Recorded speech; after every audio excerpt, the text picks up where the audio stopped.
গতকালকে আমরা দেখলাম জামাতের উপনেতা উনি তাহের সাহেব বললেন সরকারি লোকেরা নাকি চাঁদাবাজি করে। আরে ভাই, চাঁদাবাজি কারা করে, কি করে সেটা গতকালকে আমাদের প্রধান অতিথি বলেছেন। রিজভী ভাই, কোথায় কোথায় হয়েছে চাঁদাবাজের হতে হলো এই জামাত শিবির, তাদের নেতৃত্বে আজকে চাঁদাবাজি করেন, বল প্রয়োগ করেন, আজকে নারী ঘটিত ধর্ষণ করেন, সবকিছুই এই জামাতের মাধ্যমে হচ্ছে। তাই নেতৃত্ব আজকে রিকশাওয়ালা ভ্যান ভাইরা, আপনাদের নৈতিক দায়িত্ব আছে। আপনারা সেই দল, আপনারা সেই ব্যক্তি, আপনারা সারা ঢাকা শহরে সারা জায়গায় ঘুরে বেড়ান।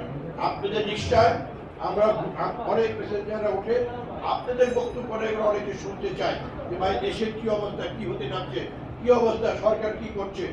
আপনারা এই ভালো কাজগুলো তুলে ধরবেন মানুষের মাঝে, তাহলে বিএনপি আমরা যারা করি আমাদের সার্থকতা আসবে।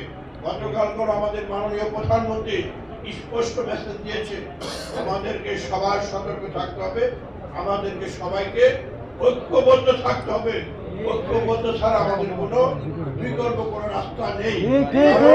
ষড়যন্ত্র আছে। বিএনপি যখন ভালো কাজ করে, প্রধানমন্ত্রী একটি মূল্যবান কথা বলেছেন, যে গাছে ফল হয় সেই গাছে কোনো ফিল দেয়, এবং সেটা আপনাদের লক্ষ্য রাখবে। সেটা কি বোঝাতে চেয়েছেন সেটা আপনারা লক্ষ্য করবেন।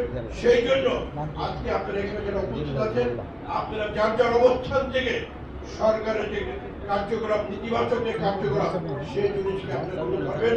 আর কখনো মহল্লা পাড়ায় কোনো চাঁদাবাজি না, কোনো রকম মানুষের যে খারাপ ব্যবহার না, যতটুকু পারবে মানুষের যে ভালো রাখার চেষ্টা করবেন। কারণ এটা মনে রাখতে হবে, আমরা ফেসিবাদ আওয়ামী লীগ হবো না। আওয়ামী লীগের রিকশাওয়ালা ভাইরা কি করেছে সেটা আপনারা জানেন। আজকে আমরা সেদিকে যাব না। আমরা চাই দেশটাকে সামনের দিকে নিয়ে যাবে তারেক রহমানের নেতৃত্বে। বাংলাদেশ আগামীতে আরো স্বনির্ভর হবে। আমাদের নেতা জিয়া রহমানের যে 19 দফা, এই 19 দফা মানুষের মাঝে পৌঁছে দেবে, তখনই আমাদের হবে সফলতা। সবাইকে ধন্যবাদ। শহীদ জিয়া অমর হোক, খালেদা জিয়া অমর হোক, আমাদের নেতা তারেক রহমান জিন্দাবাদ, জিন্দাবাদ।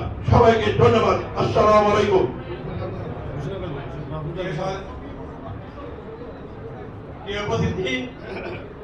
ধন্যবাদ। প্রিয় উপস্থিতি এবং